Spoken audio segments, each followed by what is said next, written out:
자, 이 주체 해석학이라고 하는 거는 그 1981년과 82년에서 콜레드 프랑스에서 이제 강연을 한 모음이에요. 뭐 내가 보기엔 요거는 다 읽을 순 없어요. 다 읽기에는 너무 지루한데 1982년 1월 6일에 강의 전반부 후반부 하고 뭐 그다음에 뭐 시간이 되면 1월 20일 강의까지 뭐 그다음에 마지막에 그 파레이지아 얘기가 나오는 그 어디입니까?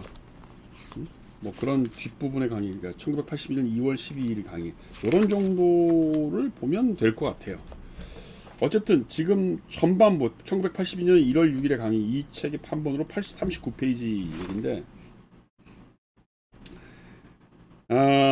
여기에 보면 이제 그 전체적으로 내가 이번 강의에서 뭘 얘기를 할 거냐라고 하는 얘기가 나와요. 거기 보면 이제 40페이지에 보면 그리스 말로 에피멜레이아 히아오투라고 하는 뭐지 이거 제대로 제가 발음을 했는지 모르겠는데 이게 이제 자기의 배려라고 하는 그리스 말이죠. 이런 말이 나온다. 이 에피멜리아 히아투라고 하는 이 번역어를 그 라틴에서는 큐라수스이 이게 이제 불어로 얘기하면 루스시드 수화죠. 그러니까 자기의 배려 뭐 이렇게 얘기하는데 이런 말들이 어떻게 나왔는지 그 다음에 그것이 자기 인식 그노티스 세오톤이라고 하는 자기 인식이라고 하는 것과는 어떤 식으로 관련이 있는지를 보겠다는 겁니다. 그래서 여기 보면 이제 그 그리스에 나오는 그리스 신화에 나오는 너 자신을 알라라고 하는 그 유명한 거죠. 그 어디입니까? 그 저 그리스 그 무슨 신전 앞에 써 있는 그 너 자신을 알라라고 하는 말이 사실은 그 너 자신을 배려하라는 말의 의미라는 거예요. 그러니까 인식만이 아니고 너 자신이 무엇인가 문제가 있는지, 너의 영혼이 어떤 상태에 있는지, 다른 사람과의 관계는 어떤지를 배려하는 그거를 좀 살펴보라는 뜻으로 너 자신을 알라라고 하는 건데 이제 우리는 그거를 자꾸 인식으로만 생각한다는 거죠. 그래서 너 자신을 알라는 말은 나의 영혼, 델포이 신전에 써있던 그것에 관련된 것을 이제 언급을 하면서 이 자기의 배려라고 하는 말의 의미를 쓰고 있는 겁니다.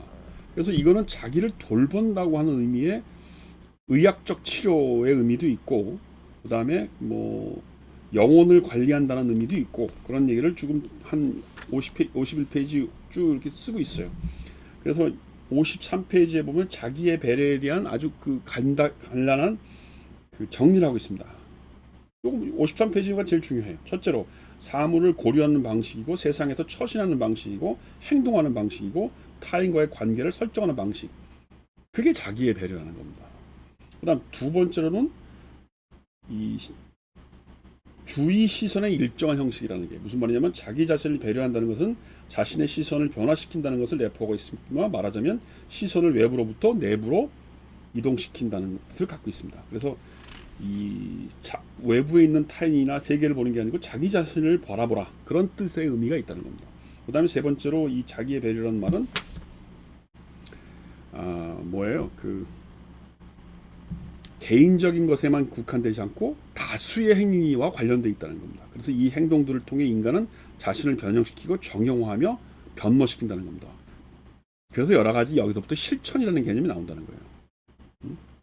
예를 들면 명상의 테크닉, 과거에 대한 기억술, 의식 점검의 테크닉 이런 것들이 중요해진다는 겁니다.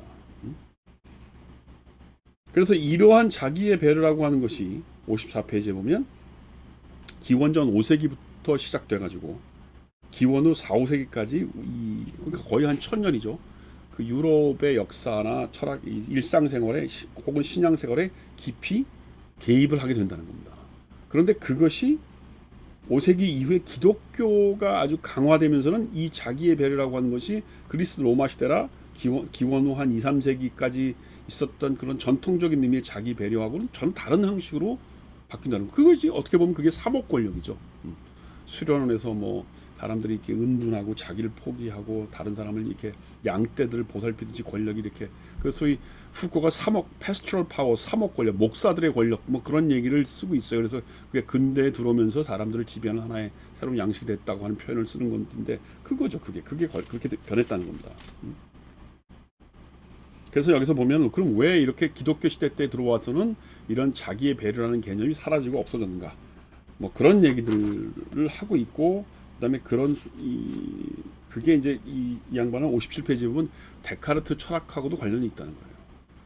여기서 보면 데카르트의 순간이라는 말을 쓰는데, 그러니까 그리스 로마 시대 때는 나의 영혼, 자기를 배려하는 것과 진실을 아는 것은 굉장히 이렇게 밀접하게 연결됐다는 겁니다. 그러니까 영혼이 깨끗하고 자기를 잘 관리해야만 진실을 알 수 있는 거예요. 근데 데카르트의 순간, 소위 데카르트 철학에 오면 그렇게 자기 영혼을 닦고 수양을 하고 자기를 배려하는 그런 거 없이도 그냥 뭐 어떤 명증성에 의해서 진리를 파악할 수 있다고 하는 새로운 인식론이 등장했다는 거죠. 그래서 그때부터 자기의 배려에 대한 개념이 없어지기 시작했다는 거예요.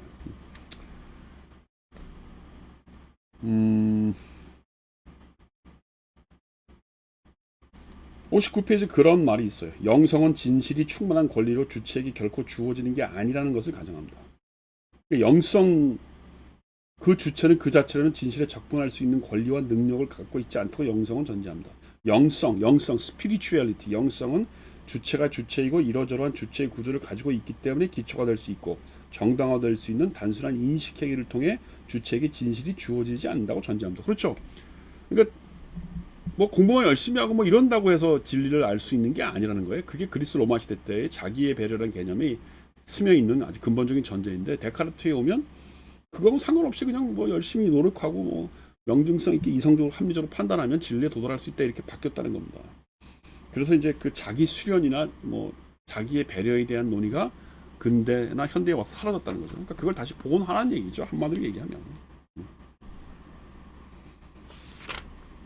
자, 그게 이제 그 82년 전반부의 강의고, 82년 1월 6일에 한 후반부의 강의에 보면은 이제 비슷한 얘기를 이제 계속 해요. 그래서 뭐 여기서 보면 데카르트 이후에 무슨 뭐 후설 얘기도 나오고 뭐 여러 가지 얘기가 나오면서 그런 어떤 자기 영혼을 개발하는 것과 진리를 그 판단하는 인식론이 이렇게 분리가 된 이유를 얘기를 하는 겁니다.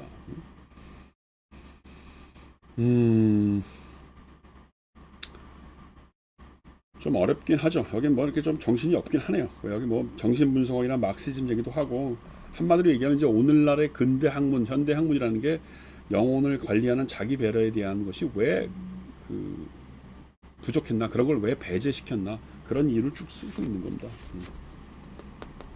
그래서 이제 시대 구분이 69페이지에 나와요.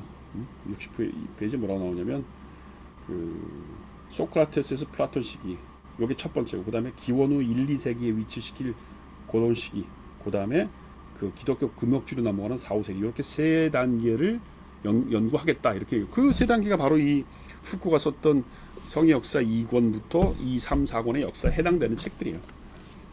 저건 나중에 봅시다. 좀 저것도 뭐 너무 지루하고 어려워서 뭐 일단은 좀 봅시다. 그 다음에 이제 이 사람이 그 73페이지에 보면 이 자기의 배려에 나오는 첫 번째 형태로 그 플라톤이 썼던 알키비아데스라고 하는 책을 들어요. 이건 우리말로도 번역되어 있습니다. 이 플라톤이 썼던 알키비아데스라고 하는 책에서 보면 이 자기의 배려에 대한 논의가 등장하는 그 맥락을 얘기를 하고 있어요. 그 맥락이 뭐예요? 76페이지 나옵니다. 76페이지 뭐라고 되어 있냐면 자기의 배려의 필요성은 권력 행사와 관련되어 있다고 나옵니다. 그러니까 일종의 이게 이제 당대에 내가 특히 이제 이 그 알키비아데스라는 사람이 당대의 그 귀족 청년인의 이름인데, 이게 그 플라톤이 썼던 이 책이 소크라테스와 알키비아데스의 대화록 같은 뭐 그런 형식으로 이루어지는 거예요. 그런데 이 네가 이제 소크라테스가 묻는 거죠. 네가 이렇게 정치를 하려고 하는데 너 자신에 대해서 잘 알고 너 자신의 영혼을 잘 배려했느냐? 그렇지 않으면 정치를 하려고 나가지 마라, 이런 표현이 나온다는 겁니다. 그런 의미에서 보면 여기 76페이지인데 알키비아데스 126.c 뭐 이렇게 표시가 되어 있어요. 요거는 우리나라 번역본도 마찬가지 넘버링입니다. 그러니까 이제 이게 뭐냐면 통치 행위를 하기 전에 필요로 하는 거다, 뭐 이런 거죠. 뭐 우리식으로 얘기하면 왜 그 공자가 그런 얘기를 하지 않습니까? 뭐 수신제가 치국 평천하라고. 그러니까 정치를 하기 전에 수신을 먼저 하라는 얘기를 하고 제가라는 먼저 이런 얘기를 하고 있지 않습니까? 나는 뭐 상당히 그거와 유사하다고 보는 거예요. 자기 자신을 먼저 가꾼 다음에 잘 그 권사한 다음에 정치를 해라 나가라 뭐 이제 그런 얘기라는 겁니다. 그 얘기가 이제 이 알키비아데스의 126C, 127 뭐 이런 데서 나온다는 거예요. 그다음에 이제 그 77쪽에 보면 이 둘째로 자기 배려의 개념이라고 하는 게 교육과 연결되어 있다는 말이 나와요. 요건 끊어서 갑시다 다음 시간에.